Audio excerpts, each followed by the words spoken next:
What comes after Rococo? Hey, it's neoclassicism. But it's kind of a surprise, um, to me at least, that Jacques-Louis David, the most famous neoclassical painter of them all, actually did a little bit of Rococo. He dabbled in Rococo on the right. Yeah, I can't remember when it was, but when I saw it, I was like, "You got to be kidding me! That's a Jacques-Louis David." Um, and it's typical of Rococo, of course. You got your cherub in there, you got your pastels. Yeah, and then on the left is a portrait of Louis the 16th. It's from 1788. And he was actually sponsored by by the Rococo aristocracy, which is unusual but believable. Okay, so now we need to talk about the Enlightenment. And so before Rococo, not before Rococo, what am I saying? Before Neoclassicism, and I guess a little bit in the midst of Rococo, there's this new philosophical movement called the Enlightenment. And the best way to describe it is if Mount Vesuvius erupted, in the past, people would blame that on God. Or if your king wasn't ruling in your best interest, then that was, tough luck because God put him in the womb. Now the Enlightenment is saying that there are laws to nature that you can understand, and that you can start to control nature, and that there's a contract, a social contract between a ruler and his or her people. And if the ruler is not acting in the best interests of the people, then they're voted out. And so this is an incredible change in the way people were thinking. And of course, it led to the first Enlightenment revolution, which was the American Revolution. On the left is a philosophe, portrait of a doctor. And on the right, one of my favorite portraits of all time. It's at the Metropolitan Museum of Art. And it's of a man who discovered oxygen. And I always like to say he also loved his right leg. And then his wife is on the left. And at some point, there was a hat on top of that hair, which would have been even crazier than it is with, the height of her self would have been even more. Okay, so here's some more Enlightenment sort of themes going on here. This is Joseph Wright of Derby, who was from England. And he is...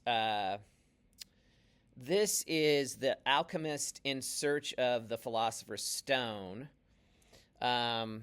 which, again, you have science going on here. It would be fun to have the science teachers at Perpich look at these, look at this actual very, very dramatically lit science experiment room. Okay, so now we're going to get fully into the neoclassical, and here are the characteristics. You guys ready to write these down? So, horizontal composition, lack of depth in the background. What else? And then you have a Greek or Roman story. And what else? Oh, more male nudity than female nudity. I still got it. I still know the four. This is the oath of the Heratai, and they're pledging an oath to defend their city-state, is what's going on here. So the horizontal composition comes from more of an interest in Greek temples. When you look at what's called the frieze, which is a continual sculptural program at sort of above the column, so to speak. It's all horizontal, and there's lack of depth in the background. So therefore, it makes sense if they're looking at models of democracy or models of governance, the Enlightenment folks, then it would make sense that they would use that sort of aesthetic in their own paintings, and that's what he does. And I think you can see more of an emphasis on nudity on the right, and then a little bit not neoclassicism on the left, because there's some depth to this painting, and we usually don't see that much depth with neoclassicism. This is the death of Socrates, more male anatomy. You got that interesting back blade of the shoulder on the left. You've got a horizontal composition for sure. You've got a little bit of depth on the left, but more or less, this is a good example of neoclassicism, and it's actually at the Metropolitan Museum of Art. And it is one of the best works by Jacques-Louis David, and it's really rare in American museums to have a neoclassical painting. They're generally seen as paintings that reinforce the ideas of the Revolution, the French Revolution. So there's more of them in Europe. Okay, so this is Paris and Helen of Troy at the top left. And then down below on the right is Venus and Adonis. So a little bit more female nudity down below, and a lot of male nudity up above. So it's kind of an interesting contrast between the two. I don't even know if I knew I put that work, the Canova work down below. Okay, so let's look at some portraiture. The Rococo aesthetic is gone. You don't have architecture underneath the skirt, and you have changed with male fashion. You have now pants, okay, and you have very big boots and a cravat and a jacket and a well, the coat is, still kind of in the realm of Rococo, but it's very plain. It's not ornamental like we've seen in other examples of the Rococo era. So, yeah, the fashion is changing before our eyes. Okay, so this is a very intense scene. Brutus believes that his sons are going to bring about the end of the democracy, and in the middle, the mother is very distraught with her daughters. And then this is one of the best biceps ever in art history. This is the bicep of their nurse. And then on the right, you can see that the Sistine Chapel actually influences how he modeled Brutus, who's in the shadows to the left. Okay, so this is a really important moment in the French Revolution. This is the famous tennis court oath. They're all swearing to create a democratic system. And they're successful. I mean, it goes up and down in the 19th century in France. It's very hard to keep track of everything, that's for sure. But as far as when the empire comes back and when democracy comes back, but certainly you don't go to France to see the king and queen, come out of a palace. So, yeah, they started here and ended later. So when I do a drawing lecture, and you guys might see it this semester, I talk about the fact that Jacques-Louis David would oftentimes do a nude drawing of the figures for his paintings and then put clothes on them later, which is a really interesting, super interesting method. He would also go about and actually do portraits the people that were involved with the tennis court oath. And this was all in preparation for a painting that really never happened. Okay, his good friend Marat, they were both involved in the Reign of Terror, unfortunately. Marat was stabbed by Charlotte Corday. And so this is one of the only paintings by David that's really not neoclassical, because it's a contemporary scene, and so it's not a history painting. And it's propagandistic because he was going to pay the widow some money as a result of his decisions in the Reign of Terror. Either her brother or her father was assassinated because of this decision of Marat. Yeah, sorry. Okay, so Jacques-Louis David, if anything else, is an incredible survivor. He starts off being supported by the crown. Then he becomes very involved in the revolution. Then he becomes involved in the Reign of Terror. And after that, he's put into jail. And Jason Farrago is one of my favorite writers about art, and he's a leading writer at the New York Times. And he just a week ago or 2 weeks ago has this amazing online feature about David. And it's interesting. He and I are very similar because we both really love David for various different reasons. The aesthetic is fascinating. The ideas behind it are fascinating. But at the end of the day, I mean, he was a person that was involved in some political movements that really hurt people. So it's a conundrum in a lot of ways. He's not himself killed. He gets out of jail, and that's a jail painting on the left. And then this is maybe his masterpiece. So the Sabine women were, yes? What classifies as a masterpiece? I think the height of the artist's work, the best of the best. Sure, absolutely. So this is the, so usually they're showing the abduction of the Sabine women by the enemy.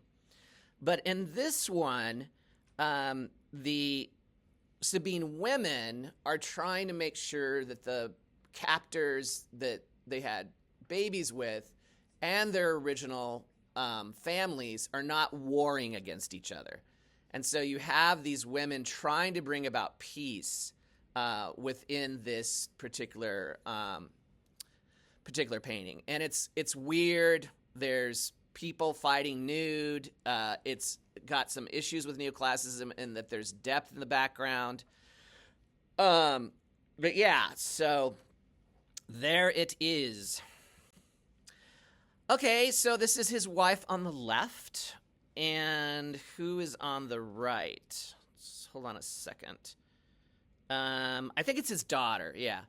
And as we've talked about many times, now it's the dress style called the empire dress, right? So it's got the waistline up to the breasts, and it's, in this case, a little bit of puffy sleeves. And I love this style. Maybe it's because I love any adaptation of Jane Austen books or novels. But yeah, the Regency style I've always been fascinated by. All right, so he ends up being in exile after Napoleon's reign. Okay, that's the other thing I didn't talk about. He also becomes the painter for Napoleon. Yes? Have you seen Napoleon's tomb?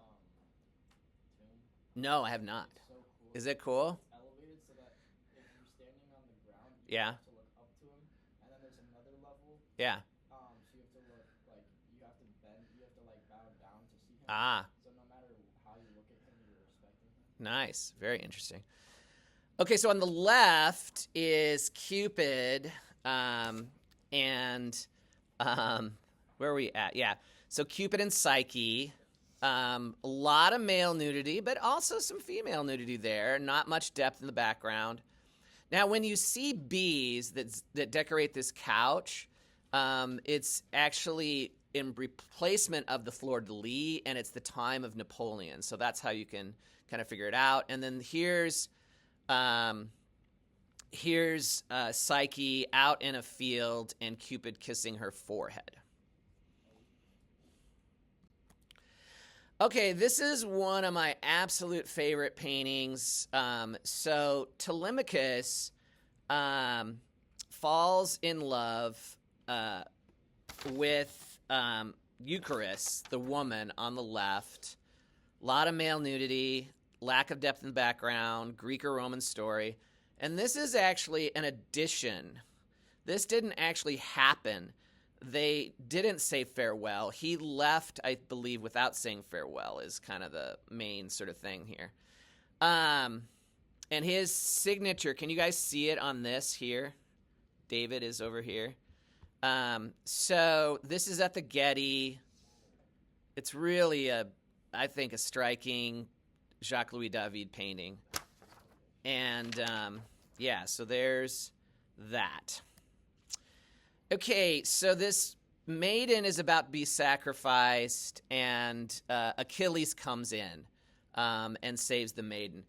All of these paintings, the last 2 or 3, were done by Jacques-Louis David when he was in Belgium. So he's in exile. It's the last years of his life. But interestingly enough, in his golden years, he actually makes some of his best work, which you don't necessarily find a lot in art history. Okay, and then here we've got Mars disarmed by Venus and the Graces. It's a rather large multi-figure painting. There's just there's probably more female nudity in here than anything else that David created. Okay, now let's go to some look at fashion. Okay, and so again, we're looking at the Empire dresses, and on the right is Madame Recamier, I think is how you say it, and she was the it girl of the time period. Yeah, Kaz. Is there a reason that there was just like a lot of male nudity during this period? Well, yeah, I'm glad you asked that question. Why is there so much male nudity? Because they're so interested in the Greeks and Romans and the governing systems that it makes sense, because the Greeks love the male nude, right? And the Romans copied that, so that's why you see so much in neoclassicism. Yes, absolutely. Okay, Rococo Redux. So now we're looking at works before the turn into the Revolution and the Regency style.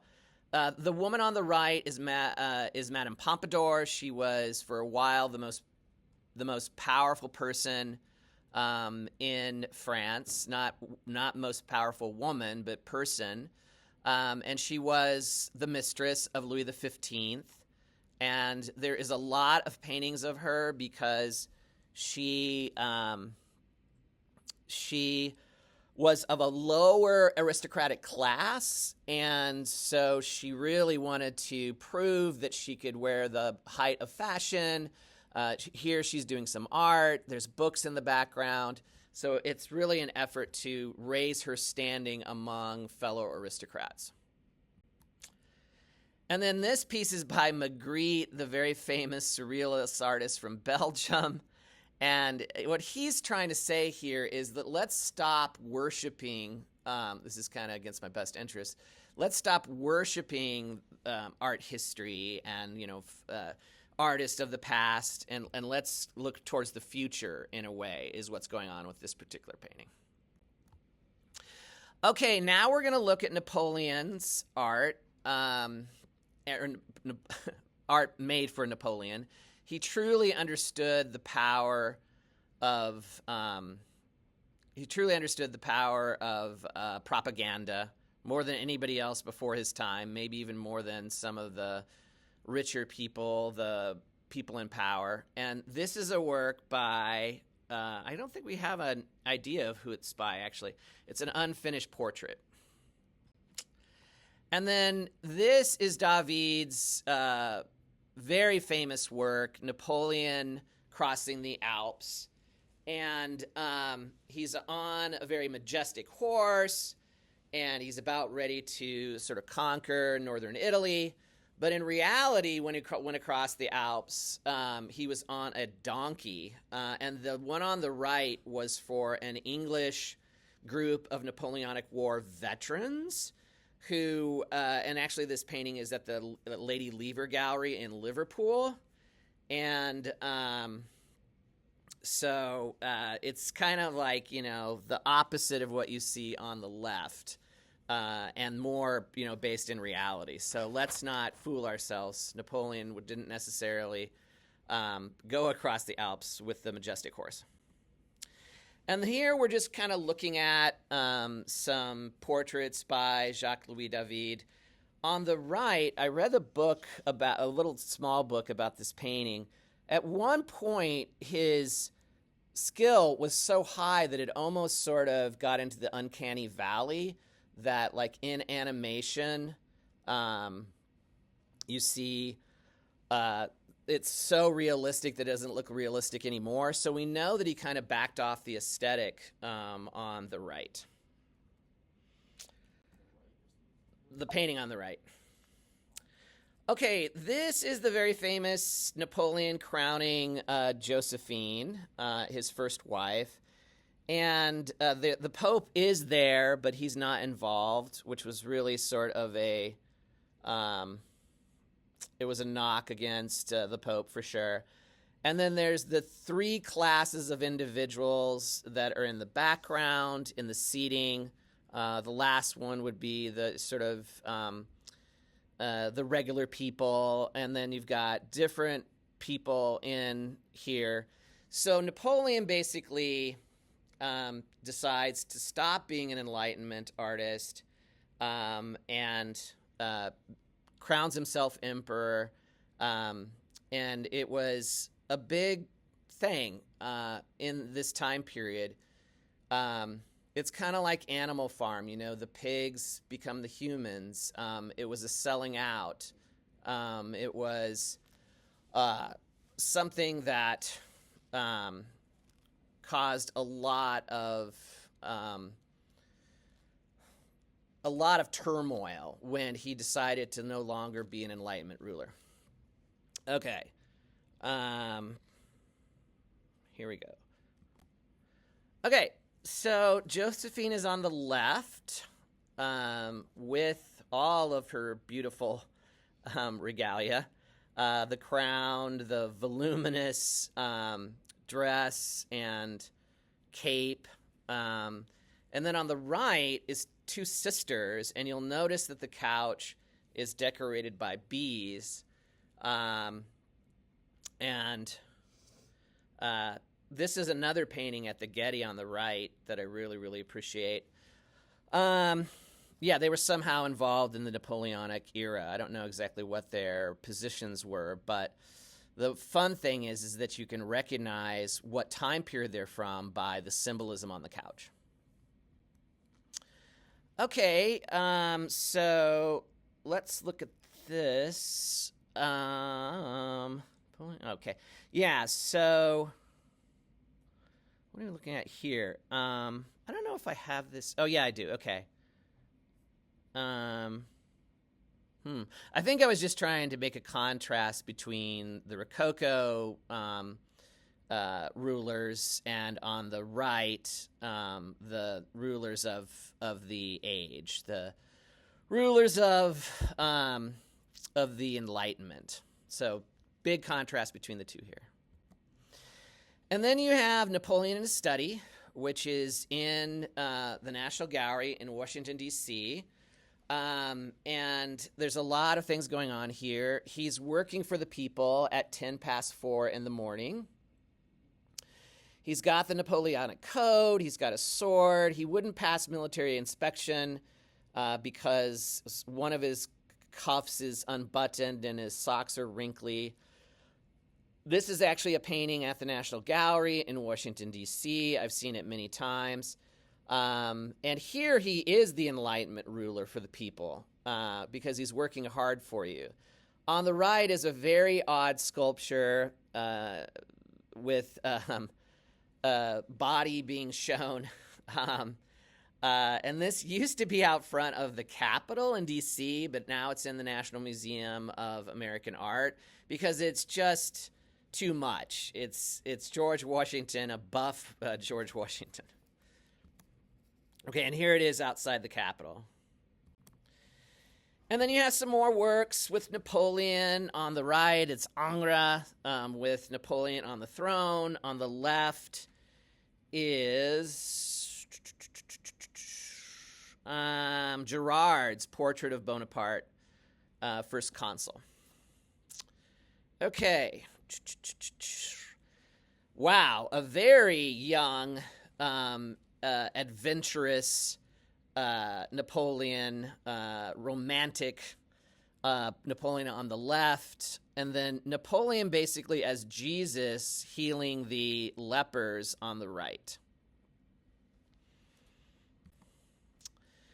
And then this is Napoleon at the bridge in Arcole, and this is really an honest look at what Napoleon wrought on the battlefield.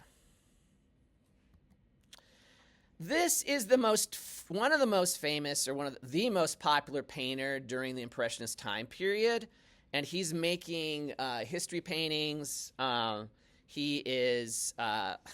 He's very well known for his ability to paint horses, so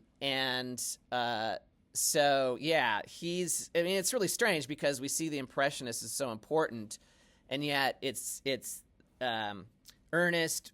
I don't ever know how to pronounce this. Messiaen. I'm not going to try it.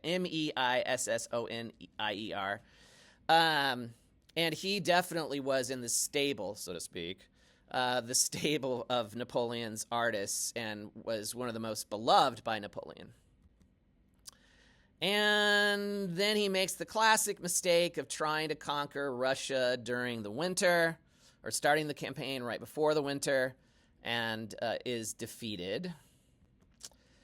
All right, then one of the things I wanted to show to you guys is that constantly these artists were sketching the male nude. And so they had a very, very high skill level, one of the highest, because of the way art education was approached in the 19th century.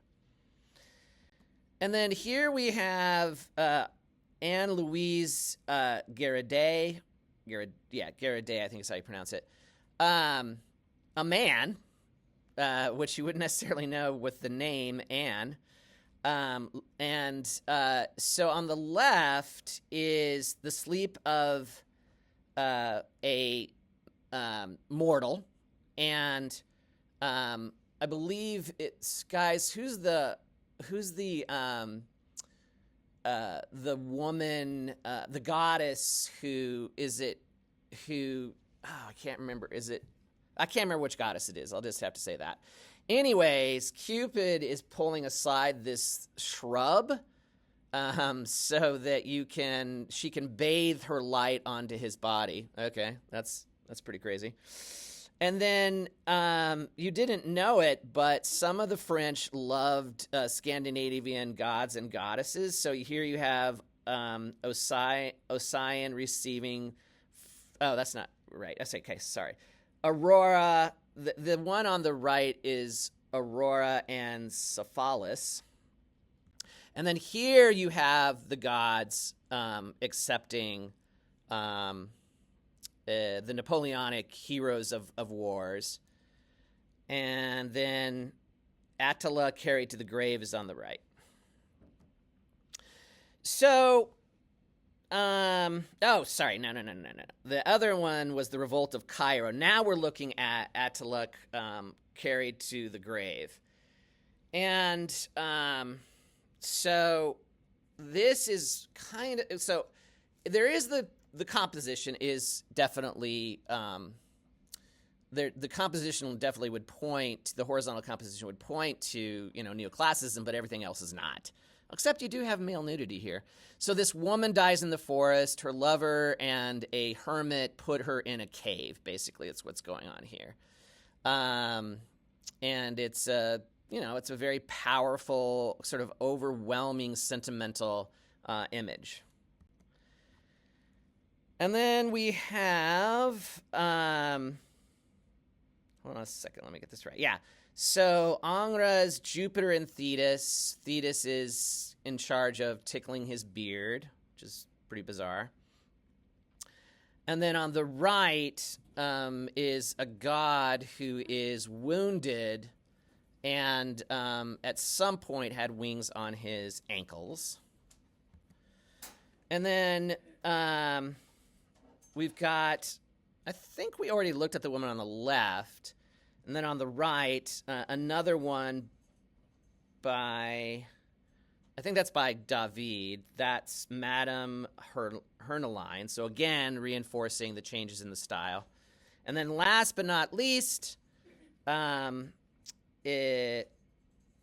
woman and her son. And then I think we've looked at the one on the right, man and his daughter. Okay, we did it. We're done with neoclassicism. Good job, you guys.